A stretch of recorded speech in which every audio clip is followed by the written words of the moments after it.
The morning after the first night at camp, the troop heated rations on the campfire, ate a hearty breakfast, and found suitable locations uphill in the underbrush for private morning rituals. The fuel tank on the dredge was filled. It was agreed that Rich and Carl would continue the dredging and panning operations while Devin scouted potential dredging sites upriver. The water seemed colder in the morning.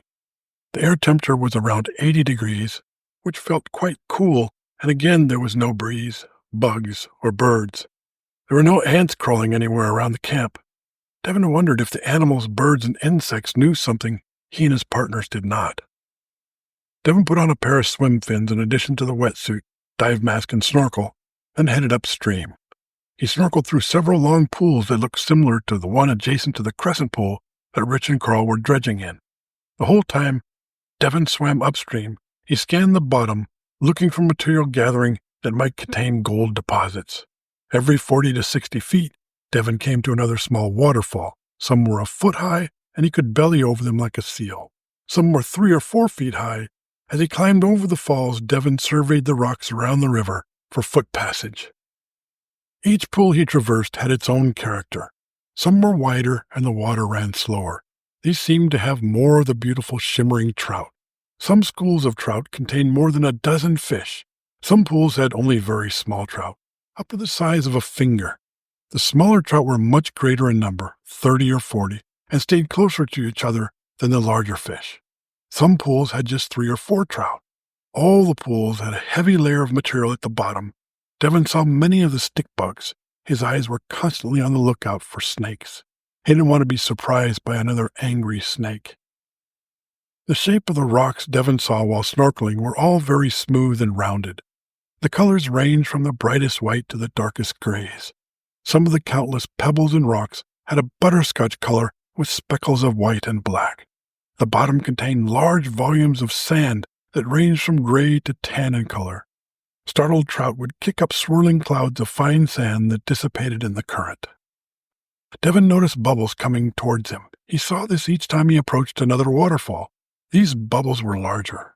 The muffled crashing sound he heard underwater was a bit louder as he swam into the thickening cloud of white bubbles. He noticed 3 large trout that were swimming ahead did not turn back and rush past him once they reached the falls. They seemed to disappear into the bubbles. Devin thought that this was probably a larger waterfall. He lifted his head out of the water as his view from under was entirely filled with the bubbles. That's odd. Devin spoke through his snorkel as he saw that the waterfall was not more than a foot high and less than 3 feet across. The depth of the pool was coming up from about 8 feet to less than 2 feet in front of the falls. Devin put his head underwater again and looked all around for the trout. Nothing appeared behind him, and in front was nothing but bubbles. He was about 8 feet from the falls. Suddenly he saw the tail of a trout flip through the bubbles. The trout did not come out of the bubbles. Devin decided to take a closer look. He kicked his fins and moved deeper into the bubbles. It was like driving in a torrent that your windshield wipers could not keep up with. The bubbles made it nearly impossible to see. The water was white with them. Devin felt the rocks along the bottom coming up to the waterfall. He then felt an odd sensation. The flow of water seemed to have reversed. Instead of the steady pull downstream, Devin began to feel the water pulling upstream. It was pulling much stronger. He stopped kicking his fins and reached down to grab the rocks beneath him. His hand slid along the slick rock face. His body accelerated toward the falls, only 2 feet away now. He drew his legs up and spread his arms to push off the rocks with all he had. He couldn't stop. His head sucked into the falls. He could see nothing but white. He thrust his arms out and grabbed the sides of the hole his head was in. The pressure and current was tremendous. The water was flowing into a subterranean aquifer. Devin pushed with all his might. His toes scratched the rocks for a foothold to pull against. He felt as though he were being flushed down a giant toilet. The opening was large enough to allow his entire body to pass through. He wondered where he would end up if he went through. His snorkel had been underwater for some time and he needed air. Being sucked underground was not an option. He had to escape the grips of the nightmare he was struggling with. He curled his body to get his bent knees between his arms and chest. His feet struggled for a good footing. Then he pushed with his arms and legs like a frog with one last try before a lack of oxygen weakened him to a point of surrender. It felt like he was lifting a truck.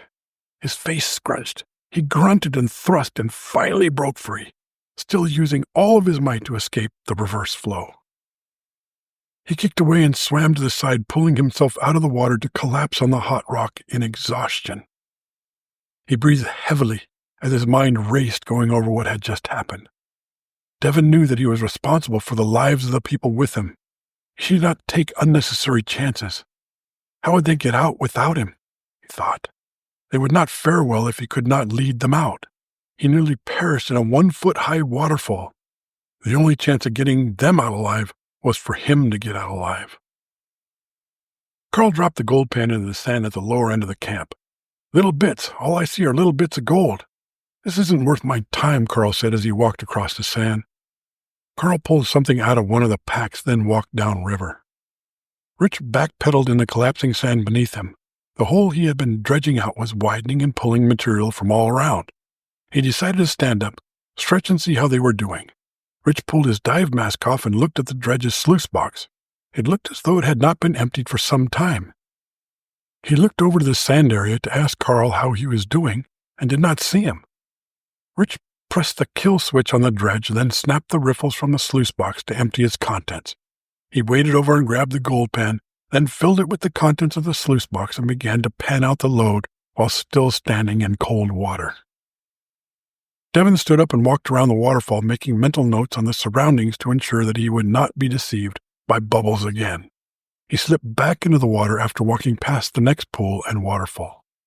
The scenery out of the water had changed from the smooth gray rippled rock marbled with white quartz to a smooth black surface that ran up the canyon walls 100 feet on both sides of the river. As Devin waded into the pool, he noticed that the bottom was smooth as well. No rocks or sand was anywhere to be seen. The river was only about 10 feet wide and the water moved very fast. The pool ranged in depth from 2 to 6 feet. Outside the water, the sides of the river in this place looked like charcoal. Underwater, the surface of the bottom was shiny black, like black lacquer, with small squares about 1/4 of an inch across, spaced about 3 inches apart as far as Devin could see. The squares were shimmering gold color against the deep black. The gold-colored squares were iron pyrite. This section of the river must have been solid iron, sculpted by glaciers and eons of water flow. Devin scratched at one of the gold-colored squares with a fingernail to see if the pyrite would flake off. It did. He wondered if anyone had ever seen this. He wondered if anyone had ever seen anything like this. He was in absolute awe. Devin swam back and forth through the black pool, studying the sparkling pyrite squares. It reminded him of the gold-speckled pool at Hearst Castle, except the Hearst pool was dominantly blue rather than black, and it was indoors. As soon as Devin began to see the bubbles that emanated from the water falling into the black pool from upstream, he climbed out of the water and walked around. He surveyed the surroundings for foot passage along the black pool. The black canyon walls were tapered more easily, providing plenty of paths to walk around the pool. The tree line was farther up the slope than it was near the gray rock. This allowed the black pool to be fully lit in the hot sunlight. Devin waddled along like a duck, leaving his swim fins on as he could feel the increased heat in the black bedrock. The next pool transitioned into unusual gray folding rock with white streaks of quartz running in marbled patterns above and below water. There were several large boulders bunched up between the pools. The boulders seemed to hold the sand and smooth, rounded, speckled rocks behind them. This pool was much wider. It was almost 30 feet wide and at least 100 feet long. The pool was broken by large, smooth-faced rocks peering above its rushing water. Devin waded most of the way through this pool as the water pushed an irregular force around the protruding rocks. The upstream end of the pool had a waterfall that was nearly 20 feet wide and more than 6 feet high. The tremendous flow of the water produced a thunderous roar. Devin climbed out over the rocks and worked his way over the dry rocks that laid on the right side of the falls. To this point, Devin had traversed several pools with a waterfall on each end. They were like long steps moving up in elevation. Looking ahead, as he crested the dry bypass of the 6-foot-high waterfall, he saw a change in the river. He could see that this was not a long pool. It looked like a river. The water ran along an easy S-curve over about 200 feet. All the way, the water crashed over large rocks. The elevation increased along the entire route of the river ahead. There were no flat pools visible. At the far end, Devin could see a massive waterfall. It was at least 15 feet high and 20 feet across. The mist wafting around its base shimmered in the bright sunlight. Devin pulled his swim fins, dive mask, and snorkel off, and grasped them in one hand. He eased himself along the rocks barefooted. Stepping from one to the next and sometimes leaping across water, he made his way toward the large fall. The air was wet. Waves of oppressive heat pulsed as he passed in and out of shade from the overhanging trees. The thunderous crashing of the river began to give way to a deep roar ahead. Devin paused to see how far he had come along the hot rocks. He looked back, noticing his wet footprint on an otherwise dry rock. He wondered if it were the first human footprint that rock had ever supported. A piercing cry rang out just above the noise of the river. It was almost imperceptible, yet unique enough to catch Devin's attention. He looked again to the large falls ahead and caught sight of a black soaring shape high above the falls. It was an eagle or a hawk. It didn't matter. It was alive and not part of the river. Devin felt a sense of communion with the bird. It could come to the river and leave when it wanted. It was not stuck there. It was the first wildlife he had seen out of the river since he entered this world. Just seeing it quickened Devin's step. As Devin neared the large falls, he noticed a small pool to the right. The river curved around the pool. The water rushed along the riverbed in white undulations, but the pool held relatively still water. The pool was separated from the main part of the river by large rocks piled in a curved row just under the surface of the water. A sheer gray wall of rock, 20 feet high, circled 2/3 of the pool. That wall of rock extended under the falls, delineating the next step in elevation. Devin could see the hill rose at an easier grade above the falls. Perhaps there was a good campsite just above. Devin attempted to navigate along the rock wall, around the pool, to a point near the falls in an effort to climb to the next level. From a perch midway along the pool, about 10 feet off the water, he could see the entire length of the turbulent river from the last falls. On one end, a large sheet of cascading water plunged into boiling white water that rolled and pitched its way to another drop. Mist hung at both ends. Wet rock glistened in the sun. Marbled white streaks sparkled along the undulating gray folds of bare dry rock above the reach of the dancing waters. 1,000 shades of green trees, shrubs, and grasses exploded like fireworks dangling over the bare rock. And above it all, the sky shone pastel blue, lit by the furnace fires of the sun. There could be no more beautiful place on earth. The quiet pool below Devin's feet was an almost perfect circle about 15 feet across. The smooth bedrock walls of the cliff that he stood on extended deep into the pool. The bottom looked to be rounded like the bottom of a bowl. The rock and sand material gathered at the bottom was mounded in the middle. The fact that the material was mounded meant that it did not wash out entirely even in the most turbulent flows. Whatever was at the bottom must have been there from the beginning of time. It was a perfect deep hole to one side of the base of a powerful waterfall. Any gold that washed over the falls would tend to gather in the pool. It could be the mother lode. Devin slipped his swim fins on and stretched the band of his dive mask over his head. He kicked off the perch and sailed to the water, throwing up a great splash on impact. He cleared the mask and bent to dive to the bottom. He straightened out, head down, then kicked and kicked his swim fins to get to the bottom. The bedrock walls went almost straight down. He could see gold sparkles flickering in streaks of sunlight in the horizontal folds of the rock as he descended. He felt a sharp pain in both ears. The pain scoured deep into the recesses of his head. The bottom didn't seem to be any closer. How deep was the hole? Thought. He turned in anguish and started back for the surface. He had dove deeper than he thought, and he was not sure that he would get back to the top before he had to take a breath. As he ascended, the pain in his ears gave way to the pain in his chest. His vision began to narrow, his heart throbbed, and his chest convulsed. He broke the surface of the icy water, gasping for air and wincing in pain. Rich had been dredging again for about an hour. He did not feel comfortable being underwater alone. Carl should have been there panning and watching for any signs of trouble. If Rich had a problem or somehow got hurt, he was on his own. Carl was nowhere to be found. Rich was down to bedrock with the dredging. He began to clear material from a 2-inch wide crack in the rock. He could see that the material in the crack was jammed in tight. He picked at the rocks with his fingers and swished the water around in the crack. As the cloud of wafting material cleared, he could see the unmistakable shine of gold. He waved the water a few inches above the crack to clear his view. It was several nuggets bunched together, maybe a couple of ounces. He looked around on the bottom for a stick to use to loosen the jammed nuggets. He saw no branches or sticks. He pressed the dredge's suction hose hard against the crack, then moved it back and forth. The dredge cleared the water but did not pull out the nuggets.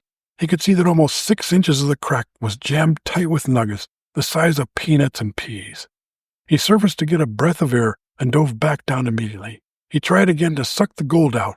It wasn't budging. Rich surfaced again to look around for Carl. He needed his help. Rich pulled his mask off and called out to Carl. Carl did not respond. Rich climbed out of the water and found a stick of suitable size, then re-entered the frigid water. He jammed the stick into the crack and pulled it back and forth. A nugget pulled free. He pushed the suction hose down into the crack. When he pulled the hose away, the crack was clean. He twisted and planted his feet on the bedrock, then thrust upward. His body shot out of the water to his waist. He swam over to the dredge to see the treasure fall into the sluice box. He waited a couple minutes, then pushed the kill switch to turn off the dredge. In rapid motion, he unsnapped the riffles, pulled the carpet from the sluice box, and dumped the load into the pan. Rich brushed the larger rocks out of the pan and swirled the water several times. Color showed in several places of the pan. He moved the material around with his fingers to reveal the nuggets. He no longer cared about Carl, or where he was. All he cared about was getting the gold out of the pan. His heart pounded and his eyes were as wide as they could be after several hours at Starbucks. A second time Devin climbed along the rock wall that circled the deep pool moving toward the waterfall. He wanted to find a way over the falls to look for a suitable campsite. Perhaps they could move camp to this location for their last night. It would give them more time to dredge the deep pool. He made several attempts to get to the top of the wall with no luck. The skill and climbing supplies needed to scale the wall was not in Devin's possession. Maybe Carl would find a way over, he thought. Carl was younger and taller. If he could get over, he could let ropes down for Devin and Rich to get over the wall. The sun set high in the sky. The heat was like a relentless attack on Devin's body. The water was ice cold and seemed a better place to be. Devin pushed off from the wall, landing feet first in the waterfall side of the deep pool. He swam to the far side to pick up his snorkel gear. He readied himself for the rapid trip back to camp, tightening the dive mask strap, biting the snorkel, and snapping on the swim fins. Pushing himself up into the deep swirling pool, he scanned the bottom one last time. This was it. They had to dredge this pool. Even though he had scouted several other spots downstream, none of them looked nearly as promising. The current picked up dramatically once Devin crossed over the underwater rocks that delineated the pool from the main river. He was swept into the torrent as soon as his upper body crossed into the white water. For the first few seconds, Devin was able to maintain his swimming direction along the top of the water. He felt a hard bump against his thigh. He contorted in recognition and began to roll. The swift current turned and twisted him. He bounced off another rock, then another. He could not tell if he was on the surface or deep within the white foaming water. He didn't know which way was up. He needed air. Devin began to thrash violently against the harsh push of the water. He rolled and tumbled. Light flashed to darkness in rapid succession as he careened through the white, churning water. Suddenly, his back slammed into a large rock, snapping his head back and out of the water for a fraction of a moment. Instinctively, the bad air in his lungs exploded as if from a cannon, immediately to be replaced. His mouth opened wide. The water folded over him and pushed him on like a pinball bouncing off every obstacle along its way. He felt one of his fins pull off as his body twisted over a large rock. He splashed onto his back and suddenly the water slowed down. He unclenched his eyes and looked up to see the sky through clear shimmering water above him. He had been ejected over the falls into the next pool downstream. Devin rolled over and swam to the side. Propping himself on a rock, he thought to himself how stupid a move that was. He should have walked around. He saw his swim fin out in the middle of the slow flow of the pool and decided to go in after it. After he snapped it back on, he drew a deep breath and kicked on downstream. Devin swam along with the current through the remaining pools back to camp. He stepped over the small falls that dropped into the crescent pool the camp was adjacent to. Rich and Carl were standing on the sand next to the water, facing each other. Their arms were gesturing in a manner that indicated a heated debate of some sort. Devin called out to them, but was not heard over the crashing water.